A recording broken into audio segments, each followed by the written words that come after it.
La première chose qu'on va retrouver, c'est la notion de transformation silencieuse. Moi, c'est une des notions qui m'avait été donnée à réfléchir dans la rencontre avec François Julien, et c'est une notion qui me va bien parce que la notion du temps, de la durée, du temps qu'on se donne, du temps qu'on prend est une notion importante, et puis parce que ça enlève cette espèce de crispation qui est il faut guérir vite. Il y a quelque chose, et le principal argument pour moi de la réduction des risques, c'est que ça donne le temps de guérir. Voilà. En attendant, on a la réduction des risques, on a un certain nombre d'outils pour se mettre moins en danger, mais voilà. Et cette notion du temps, elle a souvent été cachée. Alors on va pas tout le reprendre par de cette espèce de miracle de l'instantanéité, de l'instant génial. Voilà, le dernier verre, effectivement, ou la dernière cigarette, ou le dernier. Et puis de l'autre côté, hein, il est tombé dans l'addiction. Quand je m'occupais des jeunes. Et encore maintenant c'est moins à la mode, c'est marrant, mais au début avec l'arrivée des téléphones portables, c'était toujours émouvant. Les parents arrivaient, ils montraient l'enfant, regardez, il était comme ça avant, et un jour il est tombé dedans. Voilà. Alors tombé dedans, il y avait la causalité, il y avait la mauvaise rencontre, il y avait la mauvaise fréquentation, il y avait toujours un certain nombre de raisons qui ne sont jamais complètement fausses, mais dont bien sûr, on sait bien qu'elles ne résumaient pas le tomber dedans. Et de même que le thérapeute qui se croirait assez héroïque pour être celui qui a provoqué le dernier verre ou la dernière bouteille, bon, s'il a envie d'avoir la médaille, il l'a, mais normalement, on n'est pas dupe de ça. Donc, cette histoire de devenir addict ou de sortir de l'addiction, on y retrouve cette notion de transformation silencieuse. Et parmi toutes ces transformations silencieuses, il y en a une. Alors, moi, je suis de ceux qui pensent qu'il n'y a pas une addiction, mais qu'il y a des addictions, avec la diversité des êtres et des histoires que nous sommes. Mais il y a une famille de transformations silencieuses qui m'intéresse, et qu'on trouve un peu plus chez ce public jeune, des adolescents, c'est l'espoir, c'est l'espoir rimbaldien. C'est je est un autre, c'est-à-dire que l'expérience que je vais avoir avec le produit va me transformer. Et à l'adolescence, d'ailleurs, être transformé, c'est à la fois une expérience, vous évoquiez la vieillesse, c'est à la fois une expérience qu'on est en train de vivre, et c'est une expérience qu'on a envie de provoquer. Voilà, si ce produit me permet d'un seul coup d'être un autre, de quel droit cet addictologue viendrait me dire, dépose le produit et arrête. Voilà, parce que c'est quand même génial, le produit qui me fait devenir un autre. Hein. Et donc, cette porte d'entrée m'a toujours intéressé et m'a toujours rendu effectivement prudent sur les sorties, parce que si la sortie c'est une contre-solution magique tout aussi instantanée de tu vas redevenir celui que tu dois être, voilà. Donc cette idée de se donner du temps et de se dire que la sortie devra se faire aussi progressivement, et que si elle ne se fait pas tout de suite, alors à une époque je m'étais fait une espèce de plaisir de recevoir les familles et de leur dire oui, il faut que ça s'arrête, mais pas tout de suite. Voilà. Et dans le pas tout de suite, c'était quelque chose d'important parce que c'était presque donnez-lui le temps. Sinon, on va chercher un produit magique, mais c'est pas moi. Cherchez-le ailleurs, vous avez le droit. Chacun est libre de pas. Donc, ça permet de détacher cette attention du miracle qui devrait arriver. Et puis, ça permet d'avoir une dernière chose qui me paraît importante, qui est que souvent, une partie de ces parcours sont prévus, la récompense viendra, alors c'est l'histoire du salut, et la récompense viendra au bout, elle viendra à la fin, elle viendra quand on aura fini. Alors, c'est peut-être un problème personnel que j'ai pas réglé dans mes travaux sur moi-même, mais si la récompense pour moi, elle est trop loin, parfois je m'engage même pas dans le chemin. Voilà, hein. Et je pense que pour certains addicts que l'on veut aider, si la récompense est au bout du chemin, et en plus qu'on va leur dire le chemin va être dur, on s'étonne ensuite qu'ils n'aient pas aussi envie que ça de cheminer avec nous. Et je pense que dans les transformations silencieuses, dans pas tout de suite, il y a aussi donnons-nous le temps et faisons que ce temps soit le plus agréable possible et qu'on essaie d'y trouver un certain nombre de satisfactions. Voilà. Donc on va avancer sur la diapositive d'après. Cette idée-là était une idée qui m'avait marqué et qui trouve, alors la deuxième idée qui m'a beaucoup touché, deuxième concept chez François Julien, c'est celui de seconde vie, parce que j'avais beaucoup travaillé à un moment le concept de double vie. Et qu'une partie des expériences addictives, pour moi, et pas que pour moi, il y avait un certain nombre d'auteurs, d'anthropologues, de sociologues qui avaient travaillé ça, font partie pendant un moment de la double vie. C'est la vie à côté. C'est la vie qu'on place à côté. Vous avez beaucoup évoqué cette idée d'arrangement, et moi j'avais été bouleversé par ce film Petit arrangement avec les morts, hein, qui disait quelque chose comme ça, qui disait ça se fait des petits voilà. Et alors vous voyez l'image de ce film, c'est une image du film Petit arrangement avec les morts, hein, et dans cette histoire de double vie, eh bien on va se dire finalement c'est pas grave, je le mets là. Mais du coup, finalement, c'est pas utile parce que si je le mets là, ça n'emporte pas le reste. Et donc, on rentre dans cette espèce de déception que va petit à petit générer la solution addictive. Oui, je suis un autre, mais comme je suis un autre à côté, c'est pas ça que je voulais être. C'est pas aussi jouissif que je l'imaginais. Mais n'empêche que ça, voilà, la mécanique va se mettre en route. Et c'est attraper ce moment où cette espèce de déception de la solution partielle, transitoire, qui a eu sa séduction, là, quand même la solution chimique au début, elle est pratique parce qu'elle vous donne, voilà, ça vient tout de suite, c'est là, hein, c'est à commande, ainsi de suite, et ça va nous permettre un peu de se dire, ben, on va reprendre cet élan, on va rechercher un peu autrement, on va chercher autrement finalement cette demande légitime d'avoir une autre vie ou d'avoir, et c'est là que on peut se dire ça peut faire point d'entrée dans la seconde vie plutôt que de jouer avec cette illusion de la double vie. Voilà, hein, donc moi ça m'avait intéressé de retrouver ce parcours hein, de la double vie et de dire elle peut laisser elle peut donner envie d'attraper cette idée de la seconde vie, de la vraie vie. On va continuer sur la diapositive d'après pour que je tienne ma promesse de faire 15 minutes. Alors, quels sont les instruments? Ben, alors, on avait parlé de quelques-uns. Moi, j'aime beaucoup cette idée de fissurer, de regarder du potentiel de situation. Moi, je parle d'un artisanat de l'observation. Je crois que l'addictologue, c'est un spécialiste entre guillemets de l'observation. Voilà, on va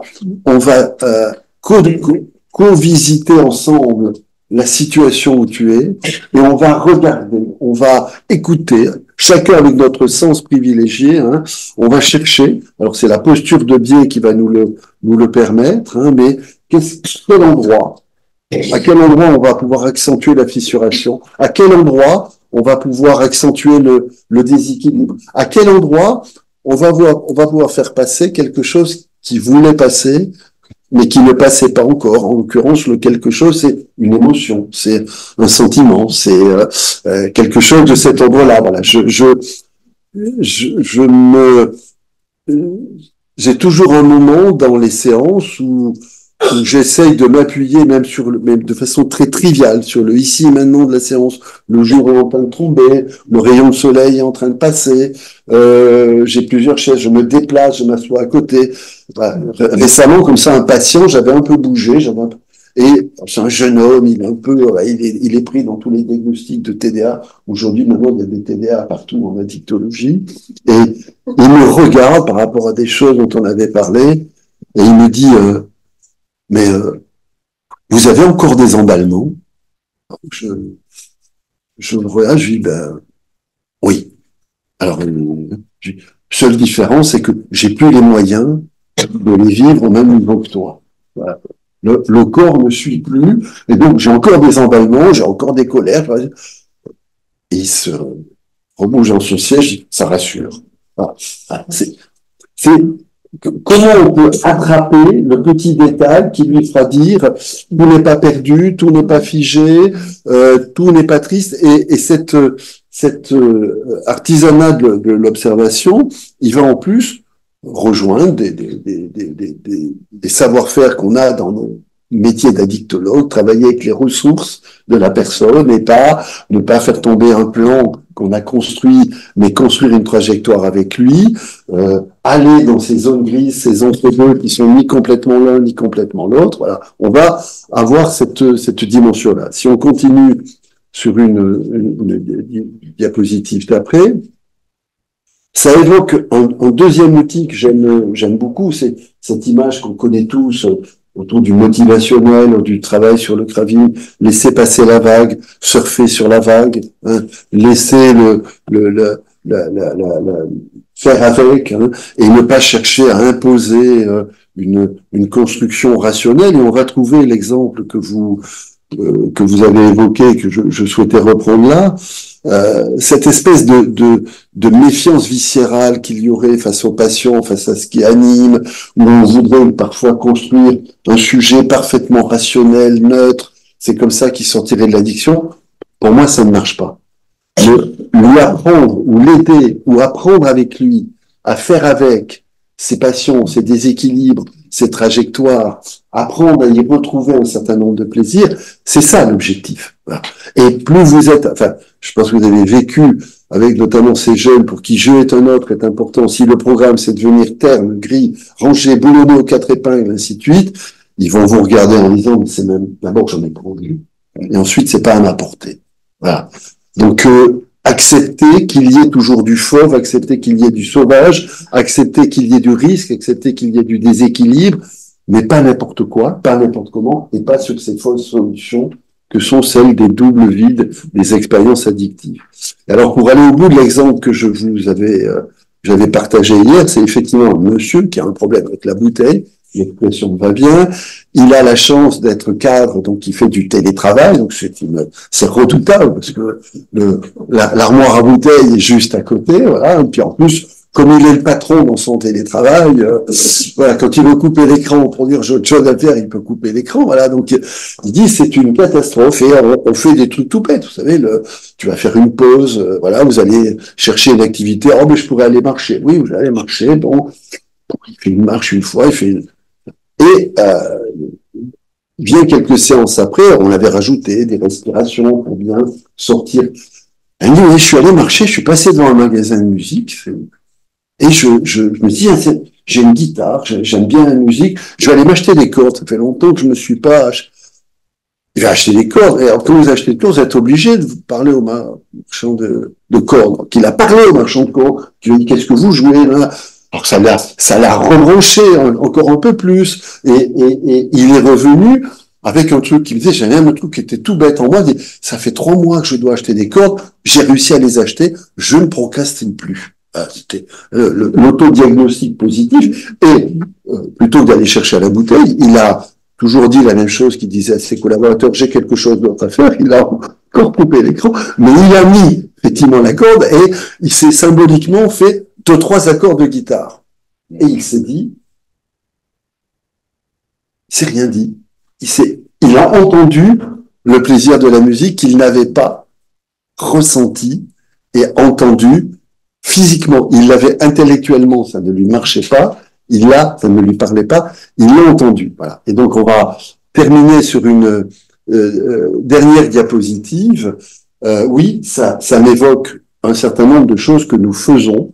On a tous des ateliers d'art-thérapie, on a tous des ateliers où on essaye d'aller vers des propositions de rencontrer, mais parfois elles sont trop adjonctives. C'est ce que je trouve, c'est-à-dire, tu vas faire 3 mois d'atelier truc, ou tu vas faire 15 jours d'atelier truc, ou tu vas aller là.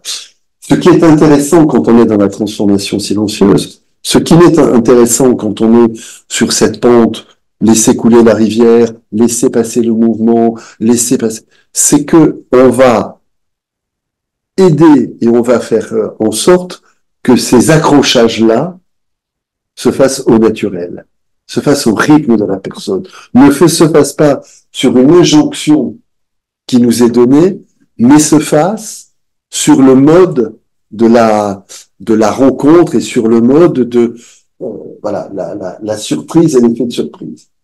Et alors je voulais terminer avec et j'en aurais fini, je crois que j'aurais tenu le temps, avec une petite citation qui m'a beaucoup amusé. Parce que, pour moi, en tout cas, ça, une autre personne que j'ai présentée à Grégoire, c'est une professeure de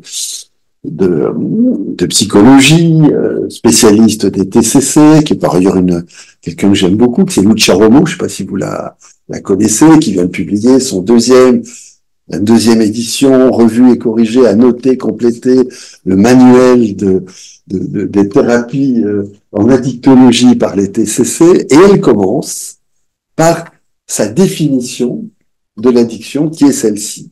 Imaginez le printemps de Vivaldi. Notre planète est une vaste prairie étincelante de vie, et au milieu coule une rivière bordée de fleurs.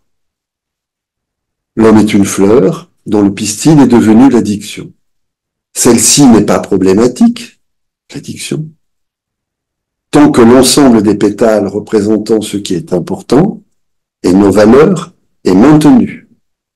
Vous avez l'image de la fleur avec les pétales et le pistil est tout petit. La consommation deviendrait problème au fur et à mesure que nous perdrions les pétales. Et de fait, une partie du travail de désaddiction, c'est d'accompagner ce mouvement naturel pour que, au sens large, les cultures viennent remettre les pétales qui ont été perdus et chacun restera avec ce qui reste addict au fond de nous-mêmes. Après ça, c'est son histoire. Voilà. Merci.